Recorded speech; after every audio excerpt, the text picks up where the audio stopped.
out of it. That big bank from that neighbor's pond berm is gonna kind of hide them from any kind of human activity on the left and the right of them, or north and south, if you want to look at it from that perspective. And then we are gonna have a shooting tower down in this corner, and we're gonna have a giant wall of plot screen all the way along this whole side to hide these houses and stuff from this lower food plot. But I just got to get a little bit more dirt out of here with a hand shovel. I did everything I could with the tractor, and somehow, I don't know how, I don't know why, but it is already filling in with water. So I was digging it out, and it was bone dry. This is the only spot that was like, you know, really firm ground so that tractor wouldn't get stuck.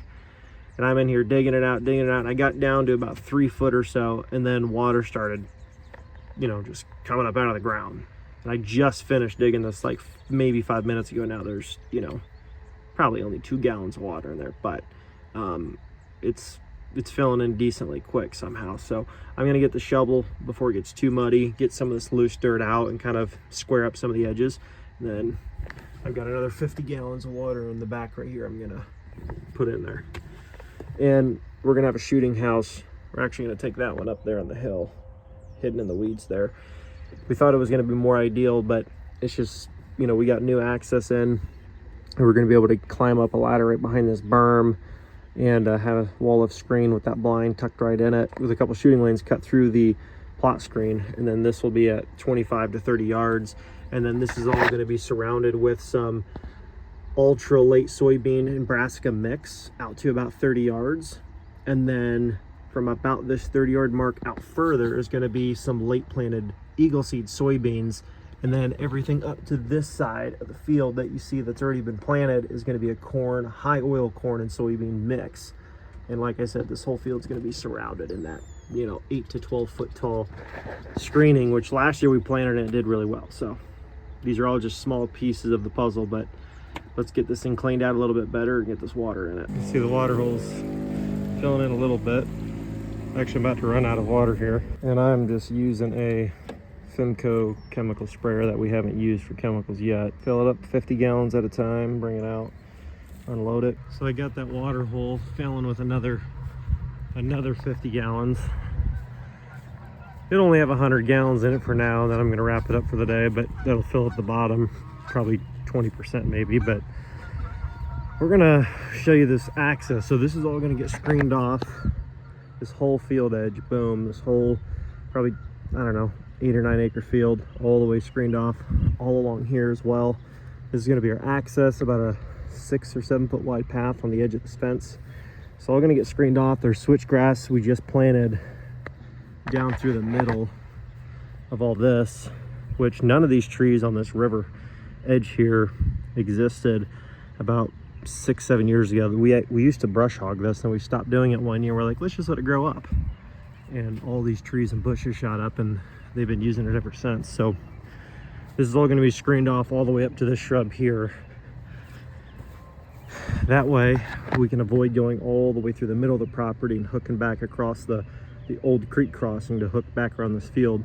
We can disturb probably 60% less ground or more by putting in this bridge right here that we can park there, come across this, skirt the perimeter of the property, use all this human presence on this side as it is for our access, and avoid penetrating through the center of the property to get back to where we need to hunt. This was just kind of like a quick thought, like, hey, let's make a cool access trail, and that way we can have a lot better success hunting the back half of the property without having to penetrate through different areas that spook things up, you know.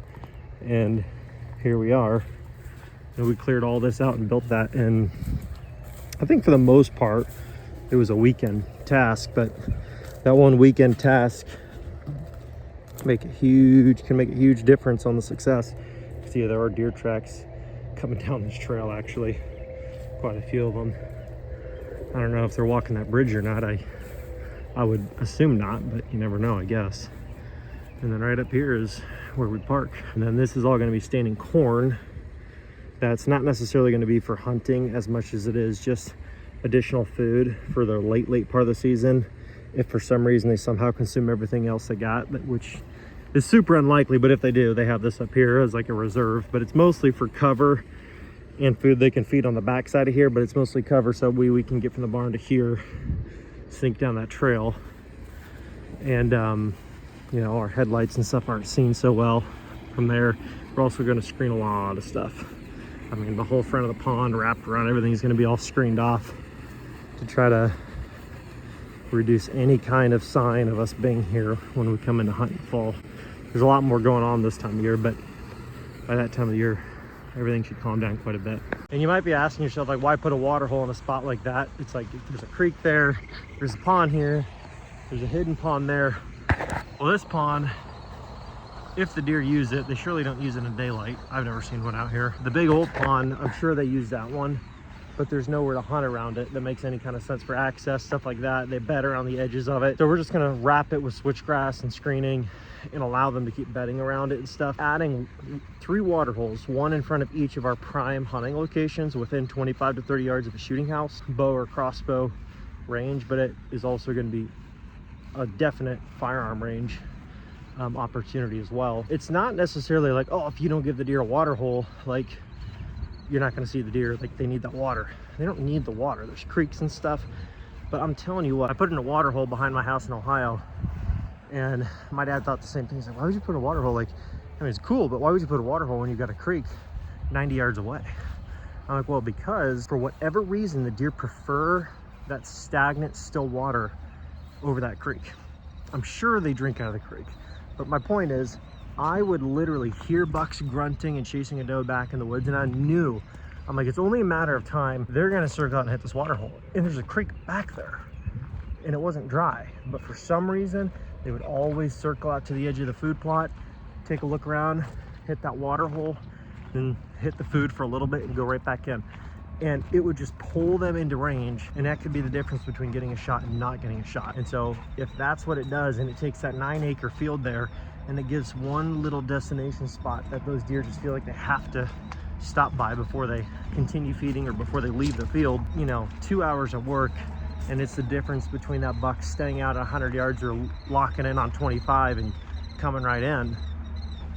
Dig the water hole, you know what I mean? Now, I wouldn't just go putting them all over the place for no reason, thinking, oh man, all this water is going to be amazing, it's going to keep the deer around. It's like, the water hole is not going to make deer come to the property necessarily if you've already got water everywhere.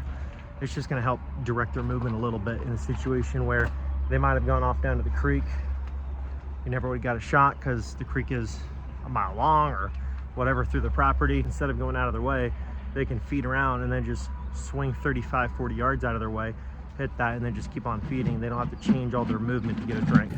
So here's that water hole we were working on yesterday, and last night I put 100 gallons in here, and it does not look like it lost a single one of those 100 gallons.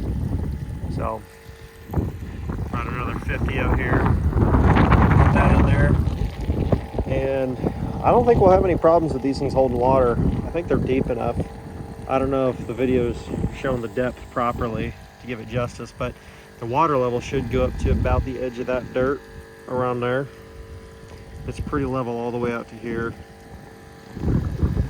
And if it fills up to the top, I mean, you're talking probably 500 gallons or close to it at least. So as long as it's holding that, for the most part, it shouldn't go dry. If we ever got into a pinch and we're getting close to season or something, I can always come out here and fill it back up, worst case scenario. Just got done drawing up a plan for this spot. Pretty excited about that. And hopefully that'll make sense for the whole water hole situation. You know, some people don't really understand it, and they think, oh man, if you get a water hole, like you're doing it to try to bring deer to your property or something like that, or it's, oh, the deer don't need it because there's a creek, you know, 400 yards away. It's not about that. It's about if you can put those deer in front of you a little closer, that could be the thing that keeps them from going 400 yards away to that other spot to get water. If they were thinking about stopping to get a drink, they might just swing in a little closer to where you're at and give you that shot. Guys, hope you enjoyed the video. Let me know if you guys have used this strategy to pull deer a little bit closer in your hunting situations, how it's worked for you if you have, or if you haven't thought about this, what your thoughts are on it, and if you think it'll work where you're at.